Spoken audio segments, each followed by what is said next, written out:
Hi hello അസ്സലാമു അലൈക്കും welcome back. എല്ലാവർക്കും സുഖമാണല്ലോ. അപ്പോൾ ഇന്ന് ഞാൻ വന്നിട്ടുള്ളത് നല്ല ടേസ്റ്റ് ആയിട്ടുള്ള മത്തി തേങ്ങ അരച്ച കറീൻ്റെ റെസിപ്പി ആയിട്ടാണ്. ചില നാട്ടിൽ ഇതിന് ചാള എന്നൊക്കെ പറയുന്നുണ്ട്, ഞങ്ങളിവിടെ മത്തി എന്നാണ് പറയുന്നത്.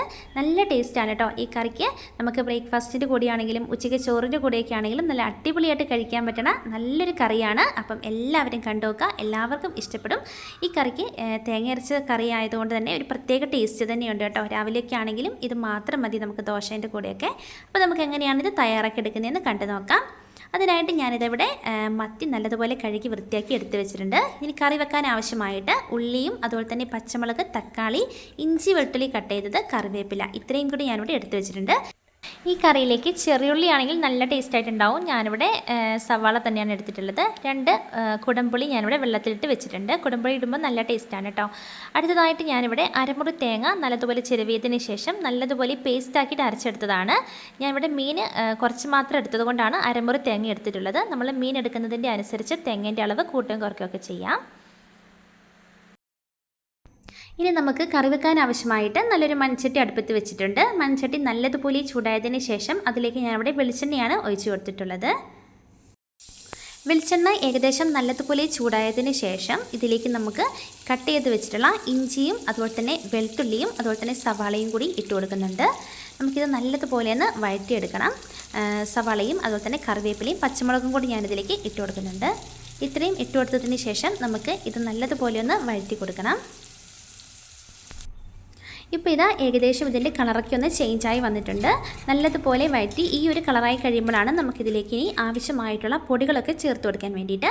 അതിലേക്ക് ഞാനിവിടെ 1 ടീസ്പൂൺ മുളക് പൊടിയാണ് ചേർത്ത് കൊടുത്തിട്ടുള്ളത്. അതുപോലെ തന്നെ 1/4 ടീസ്പൂൺ മഞ്ഞൾപ്പൊടിയും ആവശ്യത്തിന് ഉപ്പും കൂടി ചേർത്തിട്ടുണ്ട്. നല്ലതുപോലെ മിക്സ് ചെയ്ത് കൊടുക്കാം. ഇതിലേക്ക് ഞാനിവിടെ നേരത്തെ കട്ട് ചെയ്ത് വെച്ചിട്ടുള്ള തക്കാളി ഇട്ട് കൊടുത്തിട്ടുണ്ടായിരുന്നു.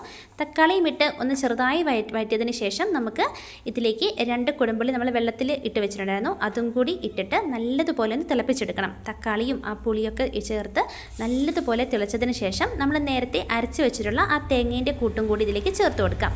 തേങ്ങയും കൂടി ചേർത്ത് കൊടുത്തിട്ട് ആ മിക്സർ ജാറൊന്ന് കഴുകി കുറച്ച് വെള്ളം കൂടി ചേർത്തിട്ട് നമുക്ക് ഈ കറിയിലേക്ക് വെച്ച് കൊടുക്കാം. എന്നിട്ട് നല്ലതുപോലെ മിക്സ് ചെയ്ത് കൊടുക്കണം. മിക്സ് ചെയ്ത് ഈ സമയം നമുക്ക് ഉപ്പൊക്കെ വേണമെങ്കിൽ ഇട്ട് കൊടുക്കാം. എന്നിട്ട് ഇത് നല്ലതുപോലെ ഒന്ന് ചെറുതായിട്ടൊന്ന് തിളപ്പിച്ചെടുക്കണം. ഇപ്പോൾ ഇതാ ഈ ഒരു പാകത്തിനുള്ള വെള്ളം മതി. നമുക്കിനി ഇതിനേക്കാട്ടിലും വെള്ളം വേണമെങ്കിൽ കുറച്ചും കൂടി ചേർത്ത് കൊടുക്കാം. എനിക്ക് പക്ഷേ ഞാൻ മീൻ കുറച്ച് മാത്രമേ എടുത്തിട്ടുള്ളൂ, അതുകൊണ്ട് തന്നെ ഞാനിവിടെ ഇത്ര മാത്രമേ വെള്ളം ഇതിലേക്ക് എടുക്കുന്നുള്ളൂ. ഇനി നമുക്കിത് മൂടി വെച്ചിട്ട് ചെറുതായിട്ടൊന്ന് തിളപ്പിച്ചെടുക്കണം. ഇതാ ഈ ഒരു രീതിയിൽ ആയി വരുമ്പോഴത്തേക്കും നമുക്കിനി ഇതിലേക്ക് നമ്മൾ നേരത്തെ കഴുകി വൃത്തിയാക്കി വെച്ചിട്ടുള്ള നമ്മുടെ മീനുണ്ടല്ലോ അതും കൂടി ഇതിലേക്ക് ചേർത്ത് കൊടുക്കണം. ഇപ്പോൾ ഇതാ മീനുകൾ ഓരോന്നായി ഞാൻ ഈ കറിയിലേക്ക് ചേർത്ത് കൊടുക്കുന്നുണ്ട്. നല്ല ടേസ്റ്റാണ് കേട്ടോ ഈ കറിക്ക്. രാവിലെ ബ്രേക്ക്ഫാസ്റ്റിൻ്റെ കൂടെയാണ് ഏറ്റവും ടേസ്റ്റ്. പിന്നെ ഉച്ചയ്ക്ക് ചോറിൻ്റെ കൂടെയൊക്കെ ആണെങ്കിലും കുട്ടികൾക്കൊക്കെ അധികം എരിവൊന്നും ഉണ്ടാവില്ല, നല്ല ടേസ്റ്റായിട്ട് തന്നെ നമുക്ക് കഴിക്കാൻ വേണ്ടി പറ്റും. ഇതാ മീൻ ഇട്ടതിന് ശേഷം അധികം അങ്ങനെ ഇളക്കാൻ പാടില്ല. ചെറുതായിട്ടൊന്ന് സ്പൂണും കൊണ്ട് മിക്സ് ചെയ്തിട്ട് നമുക്കിത് മൂടി വെച്ചിട്ട് മൂടി വെക്കാം. അധികം ടൈം മൂടി വെക്കരുത്, കാരണം മീൻ ഓവറായിട്ട് വെന്ത് പോയാലും ടേസ്റ്റ് ഉണ്ടാവില്ല.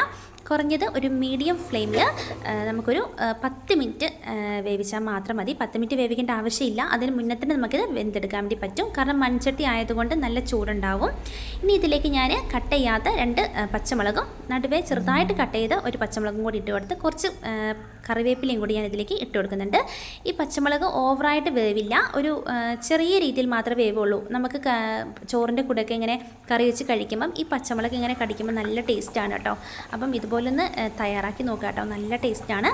ഇപ്പോൾ ഇതാ ഇതിലേക്ക് ഉപ്പൊക്കെ വേണമെങ്കിൽ നമുക്ക് ചേർത്ത് കൊടുക്കാം. ഇനി ഇതിലേക്ക് നമുക്ക് താളിച്ചൊഴിക്കണം. അതിനായിട്ട് നമുക്ക് ഒരു പാത്രം അടുപ്പത്ത് വെച്ച് അതിലേക്ക് നമ്മുടെ സാധാരണ കുറച്ച് വെളിച്ചെണ്ണ ഒഴിച്ചു കൊടുക്കാം. വെളിച്ചെണ്ണ നല്ലതുപോലെ ചൂടായി വരുമ്പം അതിലേക്ക് കുറച്ച് ഉലുവയും അതുപോലെ തന്നെ ചെറുതായി കട്ട് ചെയ്ത് വെച്ചിട്ടുള്ള ഉള്ളിയും കൂടി ചേർത്ത് കൊടുക്കാം. ഇതിൽ ചെറിയുള്ളി ചേർക്കുന്നതാണ് ഏറ്റവും നല്ലത്. ചെറിയുള്ളി എൻ്റെ കയ്യിൽ ഇല്ലാത്തത് കൊണ്ട് മാത്രം ഞാൻ സവാളയാണ് ചേർത്ത് കൊടുത്തിട്ടുള്ളത്. കുറച്ച് കറിവേപ്പിലയും കൂടി ഇട്ടിട്ട് നമുക്ക് നല്ലതുപോലെ വഴറ്റിയെടുക്കാം. ഇപ്പോൾ ഇതാ ഉള്ളീൻ്റെ കളറൊക്കെ ചെറുതായിട്ട് ഈ ഒരു ബ്രൗൺ കളർ ആയി കഴിയുമ്പോൾ നമുക്ക് ഫ്ലെയിം ഓഫ് ചെയ്തിട്ട് എണ്ണ ചേർക്കാവുന്നതാണ്. ഇതിലേക്ക് നമുക്ക് ഈ ഫ്ലെയിം ഓഫ് ചെയ്തതിന് ശേഷം ഒരു പിഞ്ച് മുളക് പൊടിയും കൂടി ഇട്ട് ചൂടാക്കിയിട്ടുണ്ടെങ്കിൽ നമ്മുടെ കറിക്ക് നല്ലൊരു കളറും കിട്ടും. ഞാൻ ഇവിടെ മുളക് പൊടി ചേർത്തിട്ടില്ല, കാരണം കുട്ടികൾക്കൊക്കെ കഴിക്കുന്നത് കൊണ്ട് അധികം എരിവ് വേണ്ടാന്ന് വിചാരിച്ചിട്ടാണ് ഞാൻ മുളക് പൊടി ചേർക്കാത്തത്. ഇപ്പോൾ ഇതാ എണ്ണയും കൂടി നമ്മൾ ഈ കറിയിലേക്ക് ചേർത്തിട്ടുണ്ട്. നല്ല അടിപൊളി കറിയാണ് കേട്ടോ. രാവിലെയാണ് ഏറ്റവും ടേസ്റ്റ്, കാരണം കുട്ടികളൊക്കെ സ്കൂളിൽ പോകുന്ന സമയത്ത് അധികം എരിവില്ലാത്ത കറി കൊടുക്കുന്നതാണ് ഏറ്റവും നല്ലത്. അപ്പോൾ ഇതേപോലെ തേങ്ങയൊക്കെ അരച്ചിട്ട് മീൻകറിയൊക്കെ തയ്യാറാക്കുകയാണെങ്കിൽ ഏറ്റവും നല്ലത് അതാണ് കേട്ടോ. അപ്പം എല്ലാവർക്കും ഇഷ്ടപ്പെടും. നിങ്ങളെല്ലാവരും തയ്യാറാക്കി നോക്കണം. നിങ്ങൾ തയ്യാറാക്കി നോക്കിയതിന് ശേഷം നിങ്ങൾക്ക് ഇഷ്ടപ്പെട്ടിട്ടുണ്ടെങ്കിൽ നിങ്ങളുടെ ഫ്രണ്ട്സിനും അതുപോലെ തന്നെ ഫാമിലിക്കൊക്കെ ഒന്ന് ഷെയർ ചെയ്ത് കൊടുക്കാനും മറക്കരുത്. കൂടെ നിങ്ങൾക്ക് ഇഷ്ടപ്പെട്ടാൽ എൻ്റെ ഈ ചാനൽ മറക്കാതെ എല്ലാവരും ലൈക്ക് ചെയ്യാനും അതുപോലെ തന്നെ ഷെയർ ചെയ്യാനും സബ്സ്ക്രൈബ് ചെയ്യാനും മറന്നു പോകരുത്. സബ്സ്ക്രൈബ് ചെയ്തതിന് ശേഷം തൊട്ടടുത്തുള്ള കുഞ്ഞ് ബെല്ലൈക്കണും കൂടി ഒന്ന് പ്രസ് ചെയ്താൽ ഞാനിടുന്ന ന്യൂ വീഡിയോസൊക്കെ നിങ്ങൾക്ക് നോട്ടിഫിക്കേഷനായിട്ട് വരുന്നതായിരിക്കും.